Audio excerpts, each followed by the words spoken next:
an interesting point made on this panel, The Balancing Act, by David Almasy, in which he was talking about CNN's iReport, where you have people who are using their cell phones or video cameras in order to shoot news reports and then uploading them to CNN, who then turns around and puts them on the air. And what Almasy said was, in this instance, CNN is borrowing your authenticity. Well, you in turn, as the iReporter, are borrowing a bit of CNN's credibility. It's just you're just, you know, some guy, and you're out there with your flip video camera or whatever, and you capture some news report. Well, who the hell are you? I mean, why should we trust you? But now, I'm seeing that report on CNN, so obviously, suddenly, well, this is a very credible report because it's on CNN.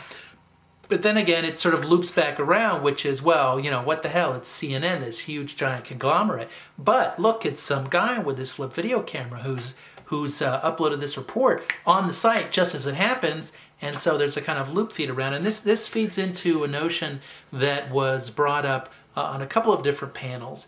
Just to name one instance, for example, on the Saturday morning keynote, the guys from 6 Apart were there, and they talked about the fact that there's a relationship where the mainstream large websites are borrowing elements from blogs and becoming perhaps a little more blog-like in some ways. You can think of, for example, that the Washington Post has some blogs running on their site.